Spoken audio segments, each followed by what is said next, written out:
conceptos en el ámbito de las sociales en Oriente y bueno, en Japón, en China y también algún ejemplo en Oriente Medio, en torno al feminismo, a la pedagogía, la psicología en el ámbito oriental, la historia, bueno, pues, la literatura y el arte. La cultura oriental engloba las ricas y diversas tradiciones, valores, costumbres y sistemas de creencias de países asiáticos, especialmente del este de Eurasia. Se caracteriza por una historia milenaria, filosofías como el budismo y el confucianismo y artes como el arte moderno. La cultura oriental en sí se basa al final en las ricas y diversas tradiciones de las propias cultura de Oriente, en el cual hay tradiciones, valores, costumbres, sistemas de creencias de todos los países asiáticos que normalmente son del este de Eurasia. Esto quiere decir que al final es una historia y una evolución, pues la historia, la filosofía está el budismo, el confucianismo del filósofo chino Confucio. Las artes marciales también son consideradas artes en la cultura oriental, a diferencia del mundo occidental. La pedagogía oriental y la historia oriental. La pedagogía oriental se refiere a las diversas corrientes filosóficas y prácticas educativas originadas en Asia, que a menudo enfatizan la armonía, la tradición, la meditación y el desarrollo moral, en contraste con los sistemas educativos occidentales más centrados en el razonamiento lógico y la acumulación de conocimiento. Y hay una gran diferencia porque el ámbito occidental lo que se utiliza mucho es lo racional, es decir, el razonamiento lógico, lo empírico, más lo que se lleva a través del conocimiento del pensamiento. Y la pedagogía oriental, la cultura oriental en sí, utiliza mucho la armonía, la tradición, la meditación, el desarrollo moral. Y además, en el ámbito cultural oriental, la cultura está muy relacionada con el ámbito de la religión. Es verdad que en Occidente también tuvo su apogeo desde la Edad Media, o sobre todo desde finales de la Edad Antigua hasta el siglo XVIII. A partir del siglo XVIII cambió el paradigma en torno a esa unión entre religión y pensamiento o historia o el mundo de las ciencias sociales. Pero que, por cierto, sigue existiendo esa relación porque tenemos la herencia de la época romana, griega y sobre todo también el cristianismo. Y la historia oriental abarca la historia de Asia, una vasta región que incluye Asia Oriental, Asia Meridional y Oriente Medio y se caracteriza por sus antiguas civilizaciones. Entre ellas está la China, la India, está China, India, Mesopotámica, que han dejado un legado cultural y filosófico, pero también está Japón, Corea y otras tantas, en el cual pues, su legado es muy importante en la cultura y en la filosofía de la zona oriental. Literatura oriental y el arte oriental. La literatura oriental abarca una gama de tradiciones literarias de Asia y Medio Oriente con una rica historia que se extiende por miles de años. Incluye textos religiosos, épicos, filosóficos, poéticos y narrativos de cultura como es la china, la japonesa, india, hebrea y árabe. Estas literaturas a menudo comparten características con un enfoque en la filosofía, la religión y una estética particular. La literatura oriental es casi un periodo que abarca desde hace miles de años en el ámbito de la religión, pueden ser textos religiosos, épicos, filosóficos, poéticos, narrativos, dentro de las propias culturas, pues de China, de Japón, India, hebrea y árabe, y que lo que tiene al final es ese enfoque, sobre todo en el ámbito de la religión, más también la filosofía y una estética particular, como el arte oriental, abarca las expresiones artísticas y culturales de las diversas tradiciones de Asia, entre las que destacan las principales que son China, Japón, Corea y el sudeste asiático, y es una tradición rica y diversa con una historia milenaria que refleja la espiritualidad, estética y tradiciones culturales de estos. El arte oriental ha tenido una gran influencia tanto en Asia como en el mundo occidental, al igual que la literatura oriental ha tenido mayor repercusión en el ámbito occidental como viceversa, porque hay muchos intelectuales que han ido uniendo pues esa la literatura, la cultura de Oriente con la cultura occidental. Intelectuales del mundo occidental han cogido ideas de la cultura oriental y intelectuales de la cultura oriental han cogido ideas del mundo occidental. Y al final es casi una evolución del arte literario y artístico con tintes culturales, filosóficos, religiosos, con el objetivo y también es de la estética, de la espiritualidad, de las tradiciones culturales de las propias zonas. La psicología oriental y la sociología oriental. La psicología oriental se refiere a tradiciones de pensamiento y práctica psicológica originadas en Asia. Particularmente son en India y en China, aunque a menudo se diferencia sobre todo de la psicología occidental, que es totalmente diferente. Estas tradiciones enfatizan la interconexión de la mente, el cuerpo y el espíritu, así como la importancia de la meditación y la atención plena para el bienestar. La psicología oriental recuerda mucho más a ese, como pasa con la filosofía, que es ese espíritu de las religiones en el cual pues, hay una interconexión entre tres partes, que es mente, cuerpo y espíritu, que es lo que hablaba la filosofía. Lo que pasa es que en la filosofía occidental, que es lo que iba a decir en Occidente, el ámbito es mente y cuerpo, y ya el alma pues está más allá, como se habla sobre todo en la teología o, por ejemplo, en el mundo idealista, por ejemplo, lo de Platón. Pero claro, aplicar las ideas platónicas al mundo cultural oriental nada tiene que ver, porque lo que hablaba Platón es que había un idealismo y él decía del idealismo de la mente. Y luego había un mundo ininteligible que era lo que decía Platón, que era el mundo de las ideas, el mundo de lo que está en la mente, en nuestra mente, sí, en las ideas que tenemos nosotros, y el mundo sensible, que es totalmente opuesto.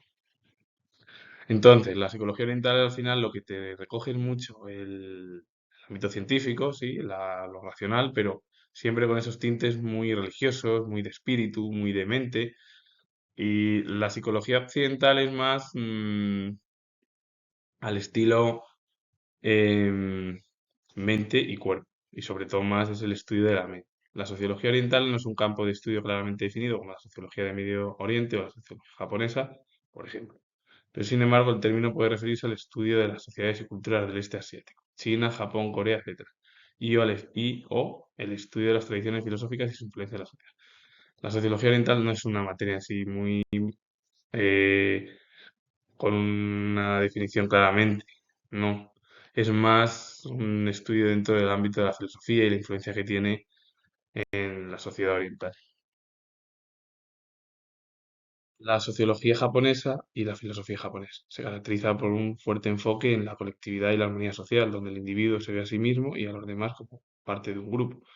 La cultura japonesa enfatiza la modestia, la cortesía y el respeto por la antigüedad. Además, se valora la limpieza y el orden tanto en el hogar como en el espacio. Totalmente opuesto a la filosofía a lo mejor occidental, europea, en la cual eso de valorarse uno mismo y la colectividad y la armonía social es totalmente casi opuesto, porque aquí es el individualismo. Total, aquí es solo lo individual. La filosofía en Europa o del mundo occidental es lo individual. Allí y luego respecto a la cultura anterior, en España y en el resto de Europa no hay mucho, pero también es porque tenemos otras estructuras políticas totalmente opuestas a lo que es la política oriental y sobre todo el ámbito de la cultura en Oriente. Primeramente porque la sociología y la cultura japonesa, sobre todo, es modestia, cortesía, respeto por todo lo antiguo, es decir, la historia antigua, un recorrido, y luego también lo que valora mucho la cultura japonesa es la limpieza y el orden, tanto en el hogar como en los espacios públicos, totalmente opuesto a lo que sería la sociología en Europa, en España, que es el individualismo, el yo por encima de todo. No hay aquí hay competitividad, es lo que pasa en todo el continente europeo, pero es porque somos otra estructura. Eso no quiere decir que en España, en Europa, también haya colectividad y que la gente se intente ayudar, pero eso de la colectividad y la armonía social, aquí en nuestro país y en el viejo continente no funciona, no suena bien. Suena más el individualismo, el yo por de encima de todo, el ser competitivo con el otro, en vez de apoyarse o replicar y a lo mejor hablar una conversación, aquí tenemos una conversación cada uno diferente y al final es lo que provoca por las diferentes rupturas que pasan en España y bueno, en el continente europeo y bueno, en América también. La filosofía japonesa es un enfoque holístico de la vida que enfatiza la conexión con la naturaleza, la comunidad y la espiritualidad, buscando sabiduría práctica y un sentido del propósito. Se caracteriza por la búsqueda, la aceptación de la permanencia y la agregación de la belleza en lo imperfecto. La filosofía japonesa es casi coger un poco los tintes un poco de la naturaleza, la comunidad y la espiritualidad como recuerda mucho a la religión, pero de otra manera, porque ellos también lo que buscan es la sabiduría práctica, un sentido de propósito que tenga cada mm, persona en Japón y sobre todo en la cultura oriental y japonesa. Y luego, bueno, pues acepta la aceptación de la permanencia, la agregación de la belleza en lo imperfecto, es decir, que no hace falta que todo sea perfecto. Aquí en España, lo voy a repetir yo siendo historiador, y en Europa es que hay que buscar la perfección. Y el problema es que la perfección no existe. Si se vuelve a repetir, lo vuelvo a repetir. Algo perfecto es imposible encontrarlo. Pero el problema es la forma de pensar que tenemos en Occidente, que somos casi lo individual. Si yo no estoy por encima de algo, es imposible que yo pueda estar. Y así es. Esa es la cultura casi de la rareza, de lo raro que es Occidente. Pero bueno, no tenemos esa forma de pensar. No hay que cambiarla ya. Y ese es el problema comparado sobre todo con Japón y otras culturas. Eso no quiere decir que en Japón, en China, en India, incluso en Corea del Sur y en otras zonas, en Corea del Norte, bueno, Corea del Norte es más complicado, pero bueno, en muchos países de Asia todavía hay situaciones también que son muy complicadas.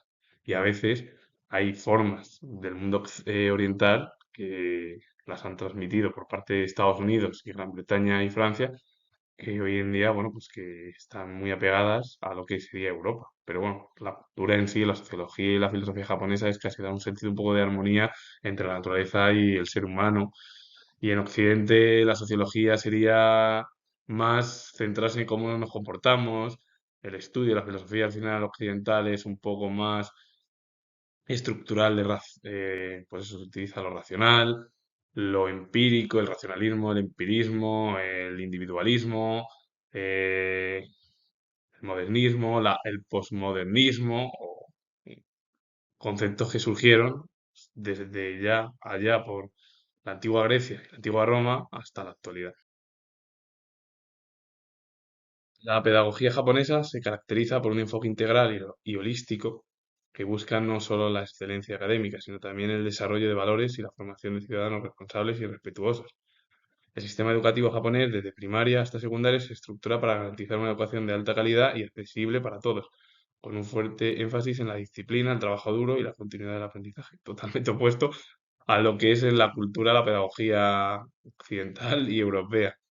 Aquí hay que quedar por encima del otro. Si yo saco un 9, la otra persona dice, yo tengo que sacar un 10. O saco un 8, un 7, yo tengo que estar por encima de la cultura del individualismo, de la competitividad. Sería en España, en Europa, trabajar. Pues bueno, en España y en Europa hay gente que trabaja duro, y hay muchos que trabajan y bueno, realizan trabajos duros y trabajan pues para conseguir sus metas, sin competitividad, pero el ser humano en España o las personas en el mundo occidental no son tan de continuar el aprendizaje. Aquí es de estudio y si apruebo bien y si lo suspendo, bueno, pues lo vuelvo a intentar. Hay otra visión en Occidente, pero bueno, la situación tampoco. Es que yo siendo historiador tampoco se podría cambiar fácilmente, más por la forma de ser y cómo nos comportamos aquí en Europa. Pero bueno, pero es verdad que hay gente que trabaja y que a veces incluso recoge las estructuras orientales en el ámbito occidental. E incluso hay estructuras en el mundo occidental que son mucho mejor preparadas que en el ámbito sobre todo de la cultura oriental. Pero que la armonía social, la cooperación, la ayuda entre las personas, es que en Occidente eso no se ve. Y el feminismo oriental es ambiguo y puede referirse a diferentes realidades, incluyendo movimientos feministas en Asia Oriental, como China, Japón o Corea, o el feminismo islámico en el mundo árabe. Es importante tener en cuenta que no existe un único feminismo oriental, sino una variedad de movimientos y perspectivas feministas con contextos y objetivos diversos. El feminismo en Oriente hay diferentes formas de pensamiento dentro del feminismo en la cultura oriental. Primeramente, nada tiene que ver la zona de Asia Oriental con la del feminismo a lo mejor del Islam. Cada cual tiene unos objetivos que se persiguen a través del pensamiento feminista. Eso no quiere decir que lo que intenten las mujeres en el mundo oriental, sobre todo el feminismo y en muchos países donde son autocracias o dictaduras, pues muchas mujeres lo que quieren es tener las mismas condiciones de trabajo que cualquier hombre. Y eso que en el mundo occidental todavía sigue siendo complicado, porque esos cimientos de la Revolución Francesa, la Revolución Americana y del siglo XIX no se basaron en esa igualdad o quedó demasiado, una forma demasiada sencilla en el cual dio y sigue dando problemas para que por ejemplo, muchas mujeres en España, en Europa, que han tenido una trayectoria increíble en el ámbito de las ciencias sociales, como en las ciencias, que siguen además luchando y que son anónimas y que lo único que quieren es esa igualdad. Lo que pasa es que el problema es que a lo mejor la sociedad occidental tiene muchos problemas, pero vamos, si te vas ya a la sociedad oriental, el problema es aún más grave que en Europa.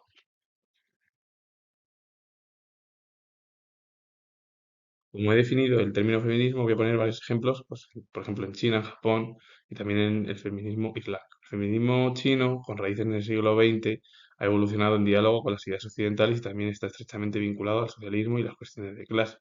El Partido Comunista chino ha promovido la maternidad y el hogar para las mujeres, lo que ha generado crítica por parte de algunas feministas que denuncian la desigualdad.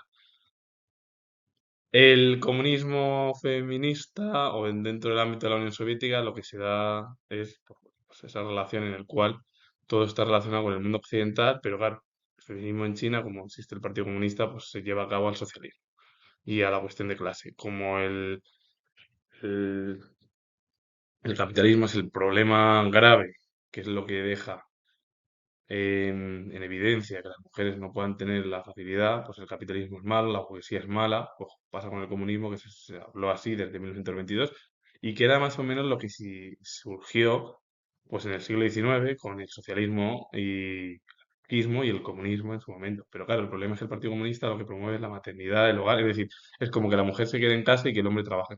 Pues eso es una clase al final de forma negativa y encima además muchas mujeres lo denuncian. Y a mí me parece estupendo y lo más correcto de que ellas pues reaccionen a esa forma y esas estructuras que hay en China. Pero vamos, esto en China es igual que si te vas a lo mejor, por ejemplo, a España o a cualquier país europeo, de la misma manera también, porque ahí sigue habiendo los mismos problemas, pero a lo mejor dicen muchos que está más suavizado. Pues yo no sé dónde está más suavizado, porque yo siendo historiador, yo no veo a gente veo muy pocas mujeres que tengan un rango importante en las empresas privadas y públicas.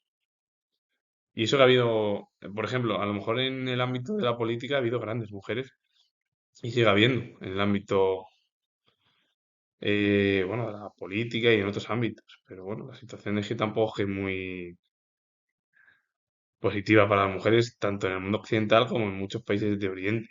Y el feminismo japonés con su propia historia y características, se ha desarrollado desde finales del Imperio Chino, también influenciado por las ideas occidentales, como sucedió con el feminismo chino. Lo pasa que a partir de 1946, cuando se promulgó la Constitución y la ocupación por parte de Estados Unidos después de la Segunda Guerra Mundial, fue crucial para los derechos de las mujeres y la revista Women's Review jugó un papel importante en la promoción de la igualdad. Pero el problema es que el feminismo japonés, aunque se dice que, que Japón quiere mantener su forma cultural, al tener la presencia estadounidense después de la Segunda Guerra Mundial, la situación ha cambiado y Japón se ha ido occidentalizando, como Taiwán, como Corea del Sur, a los postulados de Estados Unidos y de la cultura occidental. Entonces, es verdad que Japón sí que tiene a lo mejor más relación con el mundo europeo, con el mundo occidental, y su relación es mucho más cercana. Es verdad que sigue habiendo pues muchos problemas que tiene también sus formas culturales.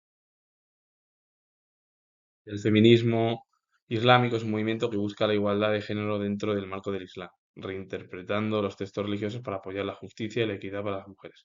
No es una corriente monolítica, sino que abarca diversas perspectivas y estrategias, muchas de las cuales se centran en la lectura crítica del Corán y la tradición islámica para desafiar las interpretaciones patriarcales y promover los derechos de las mujeres. Pero ¿qué es el feminismo islámico? Al final lo que busca es como el feminismo occidental, en el ámbito oriental, de la cultura, por ejemplo, de Asia, con el objetivo de esa igualdad de género, pero dentro del marco del Islam.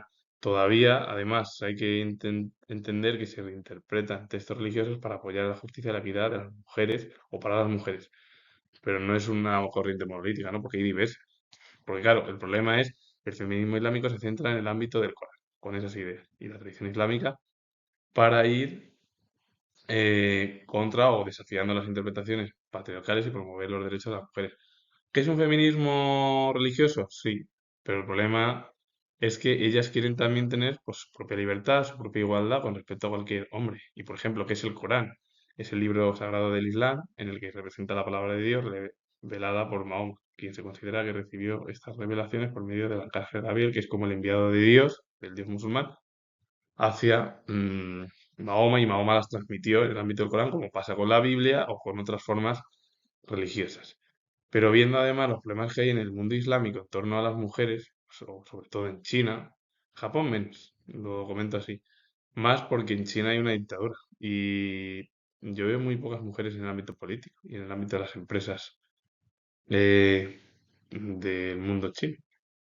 O incluso, también un buen ejemplo sería Rusia. En Rusia hay muy pocas mujeres en el ámbito político, en empresas solo son hombres, por la forma de ser y la cultura además dictatorial en el cual, bueno, pues siguen relegando a las mujeres y eso que las mujeres, yo lo voy a comentar, y siendo historiador, tienen grandes ideas que pueden hasta cambiar el mundo con ayuda de los hombres. La teología japonesa se centra principalmente en dos religiones, el sintoísmo y el budismo, que a menudo coexisten y se entrelazan en la práctica religiosa de los japoneses. Y el sintoísmo es la religión nativa de Japón, se centra en la veneración de kami, espíritus o deidades que se encuentran en la naturaleza y otros lugares. El budismo, originario de India, también ampliamente practicado en Japón y a menudo se combina con el sintoísmo en un proceso llamado sincretismo, en varias corrientes. Pero la teología japonesa pasa como la teología europea occidental, que el mundo al final está bajo la relación de la religión, con dos formas, el sintoísmo, que es la religión nativa del país, de Japón, se centra en la veneración de espíritus, kami o deidades, que luego se encuentran eso en la naturaleza y otros lugares, que al final la teología japonesa recuerda mucho más al mundo occidental de esa religión. Lo que pasa es que la teología occidental es casi Dios está por encima de todo y el resto se ha creado por Dios o la deidad que digan, y a partir de ahí eh, todo se lleva a cabo a través de la expresión de Dios, como hablan los teólogos. Otra expresión y otra explicación a lo mejor es que también lo que utilizan al final en el ámbito del pensamiento religioso, la teología no incluyente, es sobre todo esa naturaleza, otros lugares, y es casi como unir los espíritus con la naturaleza.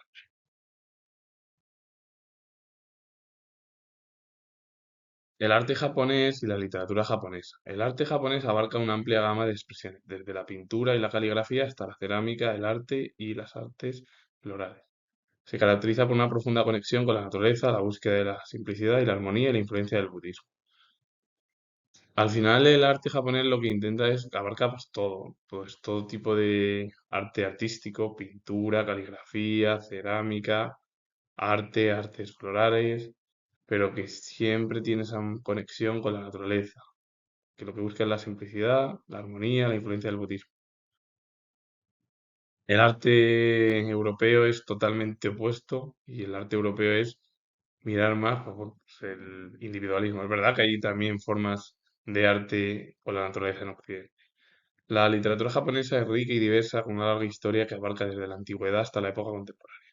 Y se caracteriza por diversos géneros, temas y estilos, y ha influido en escritores de todo el mundo.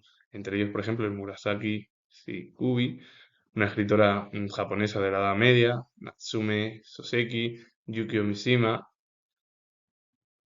o Haruki Murakami, que fueron escritores, bueno, pues ya de la edad contemporánea japonesa, muy importantes desde el siglo XIX y sobre todo en parte del siglo XX, que dejaron una huella importantísima en la cultura de su país y aparte esa cultura, gracias a otros escritores que se interesaron por la cultura o que se nacionalizaron japoneses, sobre todo en Estados Unidos, pues lo trasladaron al mundo occidental. Con ello finalizo comentar que su historia de supuesto esté bien relacionado con el arte o la cultura en Oriente y sobre todo en Japón, en China y en el feminismo islámico. Darle a like, suscribiros, comentar, repito que soy historiador y nos vemos en el próximo vídeo.